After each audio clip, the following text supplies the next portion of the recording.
ನಮಸ್ತೆ ಎಲ್ರಿಗೂ. ಸರ್ಕಾರಿ ನೌಕರರಿಗೆ ಗುಡ್ ನ್ಯೂಸ್ ಅಂತಾನೆ ಹೇಳ್ಬೋದು. ಎಸ್, ಸಂಬಳ ಪ್ಯಾಕೇಜ್ ಕುರಿತು ಕರ್ನಾಟಕ ಸರ್ಕಾರ ಒಂದು ಮಹತ್ವದ ಆದೇಶವನ್ನ ಹೊರಡಿಸಿದೆ. ನೋಡೋಣ ಬನ್ನಿ ಏನಂತ. ನೀವಿನ್ನು ನನ್ನ ಯೂಟ್ಯೂಬ್ ಚಾನಲ್ಗೆ ಸಬ್ಸ್ಕ್ರೈಬ್ ಆಗಿಲ್ಲ ಅಂದ್ರೆ ದಯವಿಟ್ಟು ಸಬ್ಸ್ಕ್ರೈಬ್ ಮಾಡ್ಕೊಳ್ಳಿ, ನಿಮಗೆ ಒಂದು ಹೆಚ್ಚಿನ ಅಪ್ಡೇಟ್ಗಳು ಸಿಗ್ತಾ ಹೋಗುತ್ತೆ. ಎಸ್, ಕರ್ನಾಟಕ ಸರ್ಕಾರ ಸರ್ಕಾರಿ ನೌಕರರಿಗೆ ಸಂಬಳ ಪ್ಯಾಕೇಜ್ ಖಾತೆಯಲ್ಲಿ ಕಡ್ಡಾಯ ನೋಂದಣಿ ಕುರಿತು ಒಂದು ಮಹತ್ವದ ಆದೇಶ ಹೊರಡಿಸಿದ್ದು, ಇದು ಸಾಮಾಜಿಕ ಭದ್ರತೆಗಾಗಿ ಅಂದ್ರೆ ವಿಮಾ ಸೌಲಭ್ಯಗಳನ್ನು ಒದಗಿಸುತ್ತೆ. ಸ್ಯಾಲರಿ ಪ್ಯಾಕೇಜ್ ಮಾಡಿಕೊಳ್ಳದ ನೌಕರರ ಜನವರಿ ವೇತನ ಬಿಲ್ ಆಗೋದಿಲ್ಲ ಅಂತ ತಿಳಿಸಿದ್ದಾರೆ. ಹೀಗಾಗಿ ಸಂಬಳ ಪ್ಯಾಕೇಜ್ ಕುರಿತು ಕರ್ನಾಟಕ ಸರ್ಕಾರ ಒಂದು ಮಹತ್ವದ ಆದೇಶವನ್ನು ಹೊರಡಿಸಿದೆ. ಎಸ್, ಕರ್ನಾಟಕ ರಾಜ್ಯ ಸರ್ಕಾರಿ ನೌಕರರಿಗೆ ಸಂಬಂಧಿಸಿದಂತೆ ರಾಜ್ಯ ಸರ್ಕಾರವು ಒಂದು ಮಹತ್ವದ ನಿರ್ಧಾರವನ್ನ ತೆಗೆದುಕೊಂಡಿದೆ. ಸರ್ಕಾರಿ ನೌಕರರ ಸಂಬಳ ಪ್ಯಾಕೇಜ್ ನೋಂದಣಿಗೆ ನಿಗದಿಪಡಿಸಲಾಗಿದ್ದ ಅಂತಿಮ ಗಡುವನ್ನು ವಿಸ್ತರಿಸಿ ಅಧಿಕೃತ ಆದೇಶವನ್ನ ರಾಜ್ಯ ಸರ್ಕಾರ ಇವಾಗ ಹೊರಡಿಸಲಾಗಿದೆ. ಇದರಿಂದ ತಾಂತ್ರಿಕ ಕಾರಣಗಳಿಂದ ಅಥವಾ ಇತರೆ ಸಮಸ್ಯೆಗಳಿಂದ ಈವರೆಗೂ ಯಾರೆಲ್ಲ ಒಂದು ನೋಂದಣಿ ಮಾಡಿಕೊಂಡಿಲ್ಲ, ಆ ನೋಂದಣಿ ಮಾಡಿಕೊಳ್ಳದ ಸಾವಿರಾರು ನೌಕರರಿಗೆ ಒಂದು ದೊಡ್ಡ ಮಟ್ಟದ ಸಮಾಧಾನ ಸಿಕ್ಕಂತಾಗಿದೆ.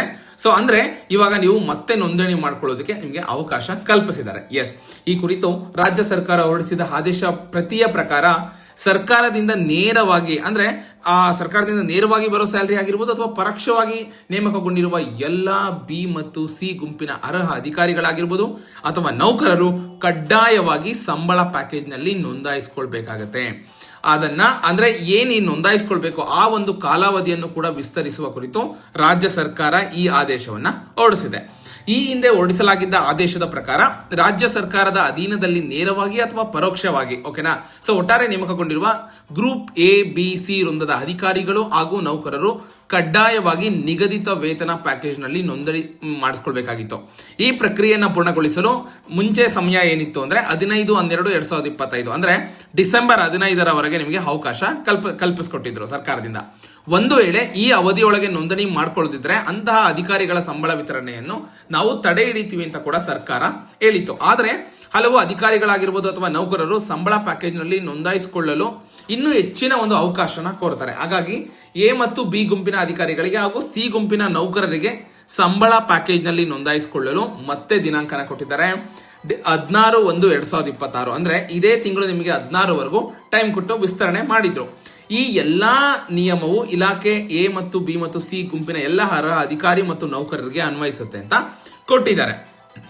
ಹಾಗೆ ನೀವೇನಾದ್ರೂ 16/1/2026 ಅಂದ್ರೆ ಜನವರಿ 16ರೊಳಗೆ ನೀವೇನಾದ್ರೂ ಅದಕ್ಕೆ ರಿಜಿಸ್ಟರ್ ಮಾಡ್ಕೊಳ್ಳಿಲ್ಲ ಅಂದ್ರೆ ನಿಮ್ಮ ಜನವರಿ ಸಂಬಳವನ್ನ ತಡೆ ಹಿಡಿತೀವಿ ಅಂತ ಕೂಡ ಸರ್ಕಾರ ಹೇಳಿದೆ.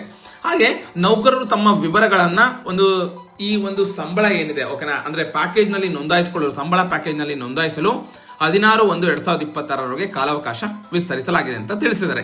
ಈ ಒಂದು ಹೊಸ ಅವಧಿಯೊಳಗೇನಾದ್ರೂ ನೋಂದಣಿ ಮಾಡ್ಕೊಳ್ದೇ ಇದ್ರೆ ನಾನು ಅವಾಗ್ಲೇ ಹೇಳ್ದಂಗೆ ಅಂತಹ ನೌಕರರ ಮಾಸಿಕ ವೇತನ ವಿತರಣೆಯಲ್ಲಿ ವ್ಯತ್ಯಯನೇ ಉಂಟಾಗಬಹುದು, ಅಂದ್ರೆ ತಡೆ ಹಿಡಿತಾರೆ, ಉಂಟಾಗುವ ಸಾಧ್ಯತೆ ಇದೆ ಅಂತ ಸರ್ಕಾರ ತಿಳಿಸಿದೆ. ಈ ಪ್ಯಾಕೇಜ್ ನೋಂದಣಿಯಿಂದಾಗಿ ಸರ್ಕಾರದ ಒಂದು ಆರ್ಥಿಕ ವ್ಯವಹಾರಗಳಲ್ಲಿ ಪಾರದರ್ಶಕತೆ ಬರುತ್ತೆ, ನೌಕರರ ವೇತನ ವಿತರಣಾ ಪ್ರಕ್ರಿಯೆ ಮತ್ತಷ್ಟು ಸರಳಗೊಳ್ಳುತ್ತೆ.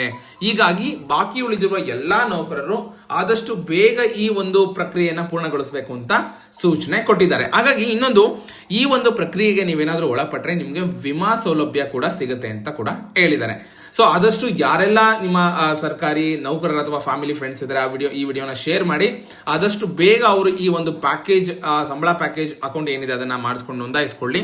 ಓಕೆನಾ, ಇದು ಒಂದು ಲೇಟೆಸ್ಟ್ ಅಪ್ಡೇಟ್ ಆಗಿದೆ. ನಿಮಗೆ 16ವರೆಗೂ ಟೈಮ್ ಇದೆ. ಸೊ ಆದಷ್ಟು ಬೇಗ ನೀವು ರಿಜಿಸ್ಟರ್ ಮಾಡ್ಕೊಳ್ಳಿ, ಇಲ್ಲ ಅಂದ್ರೆ ನಿಮ್ಮ ಒಂದು ಜನವರಿ ಸಂಬಳನ ಒಂದು ತಡೆ ಹಿಡಿಯೋ ಚಾನ್ಸಸ್ ಕೂಡ ಹೆಚ್ಚಾಗಿ ಕಾಣ್ತಾ ಇದೆ. ಓಕೆನಾ, ಸೊ ಇದು ಒಂದು ಲೇಟೆಸ್ಟ್ ಅಪ್ಡೇಟ್. ಇದೇ ರೀತಿ ಒಂದು ಹೆಚ್ಚಿನ ಅಪ್ಡೇಟ್ಗಾಗಿ ನನ್ನ ಯೂಟ್ಯೂಬ್ ಚಾನಲ್ ಸಬ್ಸ್ಕ್ರೈಬ್ ಮಾಡಿ, ಇದೇ ರೀತಿ ಸಪೋರ್ಟ್ ಮಾಡ್ತಾ ಇರಿ.